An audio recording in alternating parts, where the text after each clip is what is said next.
sorry. What a flub. Anyway, good morning.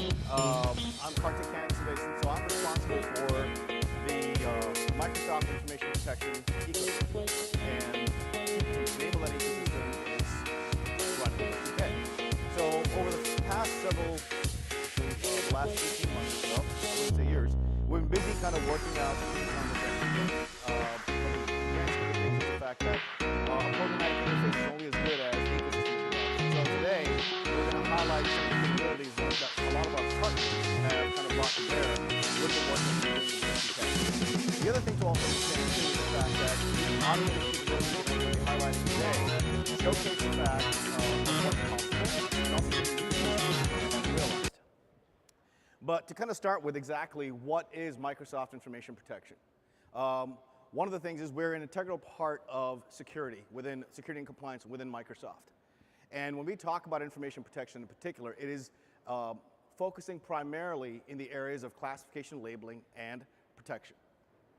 Now, what that means is when data, specifically unstructured data, is traveling through various different mediums, how do you identify where is your data and what kind of data is captured within those environments? Think about the fact that you have file servers galore in your organization, and you have no idea what kind of information is contained within them. And now suddenly you have a regulation coming in saying, oh, by the way, identify everything that you have as PII in your organization. That's a tough ask. And then on top of that, what we end up having is the fact that we have to now collaborate. So the way we're approaching this problem is kind of unique in the sense is that we're building the platform, and that's what the information protection platform is. We've built the platform. We're also supplying with a whole slew of intelligence for things like data classification and other capabilities as well. And to further that approach, we're partnering with some key players to go ahead and build, if you will, the guardrails to make sure that the right people do the right thing. Because the obvious problem is whenever you build a platform, everything is well contained within that platform, as it were. But once it goes out, does that information persist? And that's where our partners come into play. So what is Microsoft Information Protection? I'll kind of give you a quick summary of that. But essentially, it is discover, classify, protect, and monitor. So once something's been identified, you've now classified it, you've now protected it depending on the sensitivity, and then from there, once it goes out there, how do you monitor the availability or who's got actually access to that environment? And this permeates across devices, apps, cloud, on-prem apps, as the case may be. But what exacerbates the problem even more is that this is the reality that we live in today. All right? They're not just authors of systems. There are also systems that are generating content as well. In some cases, there's PII being generated by automated systems. How do you control that? How do you manage that? And to that effect, we have products. Now, Microsoft Information Protection is a common, consistent interface that actually brings this experience consistently across all of Microsoft's products. So just to kind of let you know, all the products that you've been consuming and the fact that you've been using haven't gone away. It's just that now they can talk to each other better. And to further that approach, we are working with our partners to make sure that consistency is maintained regardless of your experience of your environment as such. All right? So to that effect, I'm now going to pass it over to our partners to kind of talk about some of the capabilities that they've brought to bear with Microsoft Information Protection. Bharat? Thanks, Karthik. So I'm Bharat Vasudevan. I'm with ForcePoint. And we're a cybersecurity partner of Microsoft's. And what we're doing is part of extending that same ecosystem that Karthik was talking about. I want to kind of show you a video of what we do, or what we're doing and how we're integrating with Microsoft. Ultimately, there's an integration with DLP, with Microsoft Information Protection, where you basically have the different roles of individuals. What are they going to do? How are they going to work? First thing we do is we go into ForcePoint Security Manager, which is our on-prem DLP manager. And we're going to go in and we're going to go import all the labeling schema from Microsoft. And this is effectively how you do that. You just go in, you log in with the proper credentials, you're going to import the labels. So this is the first level of integration where we're able to then take what's coming, what Microsoft has set up or what you have set up in your instance, and then we're going to import them in. So we basically do what you would expect. We're going to pull in the certain labels. We're going to go in, and then once that's done, hang on, we're just going to build another label, the highly confidential one. So now I've got these two tiers. Now I'm going to go in. We got Michael. He's basically, he's going to be getting information. But again, a lot of these things, and you guys have seen this in your own internal environments, labeling is kind of a garbage in, garbage out sort of thing. If they don't do it properly, it doesn't get propagated properly. And in some cases, you've got things that are done, but again, fingerprinting is a technology that we have where if there's certain keywords we're looking for, it doesn't matter if somebody cuts and pastes them into other documents. It's a way of tracking the important information wherever it goes, regardless of how things are labeled. So now we've got someone moving things from one file to another, saving it. The permissions may or may not persist in this case, but then when they go to try to move it, a data in motion movement, in this case, taking it, trying to move it to a USB stick, what we go in there is we find out that we have gone in, identified this as a protected document, called through the Microsoft API, applied the proper labeling to it, so before the file leaves the environment, it's now going to have the proper labeling classification and persist the same kind of permissions that associated with that document as it leaves the environment. So, and actually, what we're going to be doing is we've got it all in development. We've been working with them through the entire, the SDK turns. We're going to have this in market with our DLP 8.6 product, which we're planning on releasing in the fall. Well, later in the fall, because I think we're in the fall right now, although I wouldn't believe that based on the weather. So thanks for letting me share our little bit of story with you. DLP 8.6 coming out in November, and I will turn it over to Francisco. Thank you, Bharat. I'm Francesco from Palo Alto Networks, and guess what? We are also a cybersecurity company, and our flagship product is called the Next Generation Firewall. And without getting into too many details, our firewall can sit in line in your network and can do lots of things, identify applications, users, and also content. So what our firewall can do is identify Office documents and look into the MIP labels to detect if some document is marked with a specific label and alert or block based on that. And so what we did with the SDK is really creating a simple automation that pulls from AAP the labels and configures the firewall in order to allow you to create the policies that you want. So block certain labels, alert on certain labels. So every time the traffic goes through the firewall, even if it's encrypted, even if it's an unsanctioned app like Gmail or Dropbox, you can see and you can detect and block based on those labels. So let's look at a quick demo. Okay, so this is AAP. We have some labels. This one is called super confidential. There are some configurations like watermarking and other stuff. And at the bottom, we have the label ID. And again, this is how it's configured. And back to our firewall UI, through the automation, we were able to automatically configure all these labels so you can use them in your policy. We have this thing called data patterns, where basically you can have all the labels automatically configured for you. And you can use them into our data filtering policies to determine what happens when a document goes to the firewall. So in our data filtering policy, we are, in this case, defining that we want to block the super confidential documents by setting a block threshold of 1 and also creating a critical log, a critical alert when something like that happens. And for other types of labels, we just alert with different sensitivity labels. So we're creating a PowerPoint marked as super confidential. The watermarking happens to Office. And we try to upload this document to Gmail. Again, there is a firewall in line. SSL decryption is in place, so we can see everything that's going on. So we are trying to upload this super confidential document on Gmail. Actually, we are trying to upload 2 documents. One is marked as super confidential, so it will be blocked. The other one is not, because it's only mildly confidential, so it's alert only in our configuration. And if you see, the mildly confidential went through, the super confidential is still there because the firewall is blocking it, the browser is retrying it until it gives up.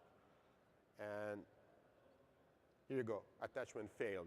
Again, the firewall was able to block this because it was labeled as super confidential.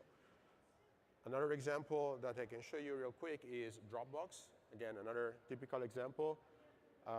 You try to upload the super confidential document on Dropbox and it fails. And again, this is really easy to configure, and through the automation we build with the MAP SDK, we can automate that configuration for you. If you want more information, come to our booth, and we're happy to share more. Thank you. Adam is up next. Thank you, Francesco. Hey, good morning. I'm Adam Getty with Identity-Security. We're not going to focus on this video for the sake of the conversation. It's just going to be playing here in the background. But Identity-Security is focused on two core themes Karthik pulled out this morning: consistency and automation. One thing that we provide to our clients is the idea that the data you're trying to protect, the data you're trying to manage the appropriate use of, regardless of whether it's in the Microsoft ecosystem or another ecosystem, is the same data to you. And ultimately, you want to be able to manage the protection and the monitoring and the appropriate use in a consistent way across all of your data environments, as well as in an automated way, so that when Microsoft AIP is the center of your universe, you're not having to redefine policy and redefine actions of those policies in each and every place your data might one day go. And so with Ionic and Microsoft, we've spent the last year or so working together to bring consistency and automation for the management and protection of data through the Ionic platform to bear in three separate ways. One of them is taking the extensible attribute and conditional access framework for AIP and allowing you to use attributes that do not exist inside of Active Directory to make native enforcement decisions for policy of data that is managed by AIP. Think nationality of your users. Think the special project association of a M&A team. Or think about somebody that is servicing some large system and has not yet been trained on how to service that system. Secondarily, we're bringing consistency to how you manage that data, even when it goes from a structured state into an unstructured state, or from an unstructured state back into a structured state via automation of the AIP SDKs and the Ionic SDKs. And then last but not least, automation through integration with the Microsoft Intelligent Security Graph. Ultimately, you should not have to tell another cloud application that this user you happen to know is a high risk score right now because of the security graph should not have to have a separate policy designating that they can't gain access to that data just because that data is in a non-Microsoft application. And Ionic automates that entire process across all of your data sets, across all of your data environments. And we bring it together through very consistent deployment and integration through the Microsoft AIP framework and AIP as a platform. You can come see everything that you would have seen in this demo had I not been talking hands-on at the booth at 1703 in the exposition hall, and would certainly invite you all to come learn a lot more from our experts on the floor. Thank you very much.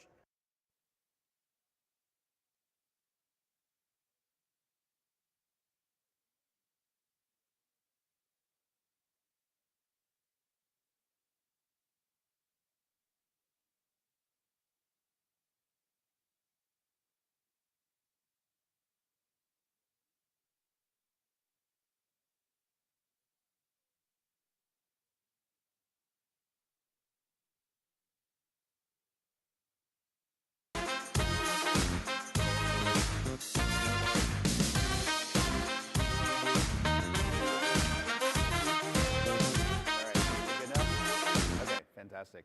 All right, good morning, everyone. So I'm Rick Tam-Daniels from Informatica. How many of you know Informatica? Show of hands. Okay, how many of you know that Informatica is in the data protection and privacy business?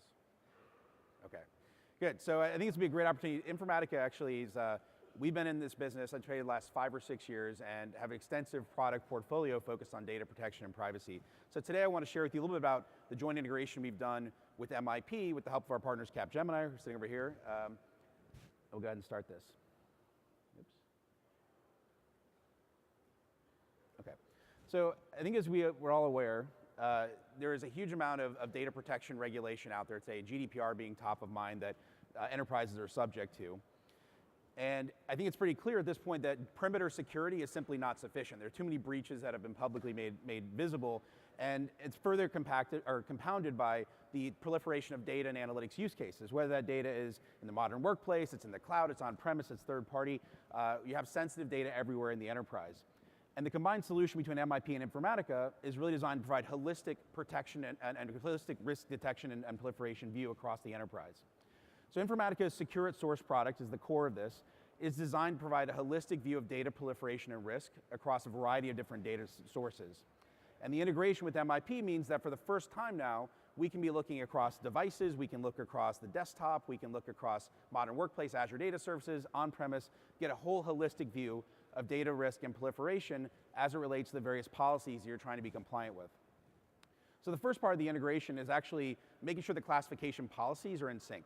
So you have the same labeling definitions in MIP, the same thing in Secure at Source. They're synchronized with each other. And also the definitions about, well, what data elements indicate GDPR risk, that's consistent between the two sides of the house, the different parts of the ecosystem that we're looking at. And so regardless of where that data lives, for example, in this case, a Word document that was detected by the AIP scanner, we're able to find and report that there's a social security number there, so we pull that audit log data from AIP into Secure at Source. And same thing with Secure at Source scanners, we're looking at a lot of those structured data repositories, and we're able to say, look, there's credit card information sitting in your in a database that's out there, right? So again, providing this holistic view of where the data lives. So from the CISO perspective, how does this translate into risk protection? And I think if you look, for example, at GDPR and the right to be forgotten, right? So you're looking at right to be forgotten, and most enterprises, in-scope data lives across a variety of sources. So with Secure at Source, you can do a single search and identify where all that data lives now.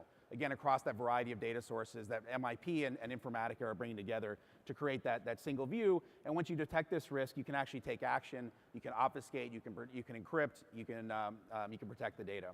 So that was a really quick demo. If you want to learn more about this, please come see me after the presentation, talk to our friends at Capgemini. You can also visit the Capgemini booth and talk about the solution. Thank you all, appreciate it.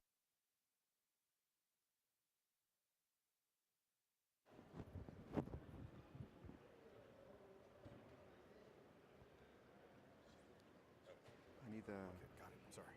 Yeah, no worries. Morning, everyone. My name is Tony Themelis. I work at Digital Guardian. I'm a product manager for our endpoint agent. And I'm here to talk to you about what we do with Microsoft Information Protection. For those of you that don't know us, we're a recognized leader in data loss prevention and endpoint detection and response, as mentioned in both Gartner and Forrester reports. So I'm here to talk to you about the things that we do with Microsoft Information Protection. It covers intellectual property and compliance protection. We cover a bunch of egress channels like email, cloud, device control, and we can do some really cool things like control cut and paste out of protected applications. So let me show you a quick demo. A couple of things to notice. I'm in Google Chrome, and I'm accessing a site called Confluence. Confluence is an intellectual property content repository. A lot of you probably use it in your organizations for product requirements and that sort of thing. A user is downloading that file. Digital Guardian knows that it comes from a sensitive repository and alerts the user to that fact. And the user provides a justification that they got regular work that they need to do. Behind the scenes, we have automatically applied protection to that file. And I think I'm stuck.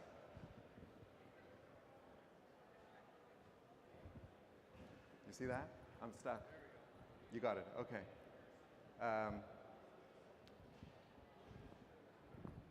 I need to go back to that one.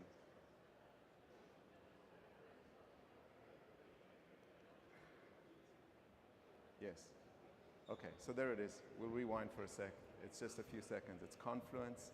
The user opens it. Note that that Word document is embedded in the repository and it's not protected, right? If it was protected, you wouldn't be able to see the contents, right? So now the user goes and downloads it. And as I was saying, they get a nice little prompt that says, hey, it's a sensitive repository. We recognize that fact. And the user says, okay, it's fine, I need to update this document. They go ahead and they do it. Okay, I guess I can't see. No. So the bottom line is the user opens that document and it was automatically protected by Digital Guardian.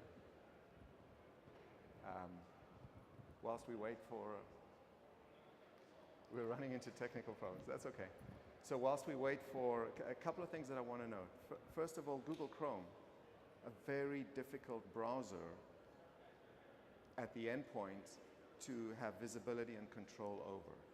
We have full control over the Google Chrome browser without a need for anything else, right? You don't need any other architectures in place. You don't need any firewalls, you don't need any proxies, you don't need any CASBs. It all happens on the endpoint, right? So you can write a policy that says, hey, I know that's my sensitive repository. Anything that's downloaded, I want it to be automatically protected. The second thing is we act on behalf of the user. In this case, the user didn't make a choice. The file was automatically protected on behalf of the user. And the third thing that's really important is that we've heard a lot of talk about credit card numbers, social security numbers, fingerprinting, all those good things. There was none of that over here, right? We know that that file is sensitive based on a complete other set of criteria. Not that we can't do the former, we can, but you're not limited to that. So Digital Guardian extends our ability to provide, to apply Microsoft Information Protection to a lot more things that are not normally available. And we can do a bunch of things. We can do the regular emails, we can email control, we can do Dropbox, we can do removable media, but anybody can do that, right? The important thing is that can you do it for that file, that sensitive file that you know was sensitive because it's uniquely sensitive in your environment. And that's what we can do. And then the last one that I was going to show was cut and paste. So you have a Word document and a notepad. You cut out of the Word document, you paste into your notepad, and oh, how's it looking? Is it looking better? Oh, good. There you go. Perfect. So now you know I'm telling the truth. So I put the Word document on the left. Now, let me say, you can block cut and paste in your Azure, right? But blocking cut and paste is it's a very black and white control, right? In this case over here, what you could do is you could try and educate your users through the prompting mechanism to say, hey, are you sure you want to do this? It's compromising the integrity of the protected file because you're trying to move data out of it into an unsupported document. So thank you very much. As a summary, we're at, I think it's booth 546. If you want more information, please come and listen to us. We do DLP, we do EDR, we're data aware, we integrate with Microsoft Information Protection. Thank you. And thank you all. We've also got the panel here as well, so if there are any questions right now, please feel free to ask. The other thing I'd like to also add is there are several sessions that we currently have going. In addition to that, we also have other partners as well that are there in this slide. Check out the URL. We showcase a lot of these capabilities and integrations on a regular basis that are available by our partners. And if there's something that actually gets you fancy, feel free to reach out to them and actually get more information. In addition to that, regarding the SDK or the interfaces used by these partners, they're also available to you. So if you have any line of business apps that you need to go work with, these are the resources where you can actually go get the information or get the binaries and documentation, things of that nature. But by and large, a lot of these integrations are built with folks like Digital Guardian and ForcePoint and others. Other information protection related sessions that are ongoing, we have a few today, and then we have the Windows Information Protection session tomorrow. Please feel free to stop by and gather more information. The bottom line is, when we talk about Microsoft Information Protection, it is driving the consistency across Office 365, Azure, and on-prem applications as well. All right, so thank you for your attention. Have a good day.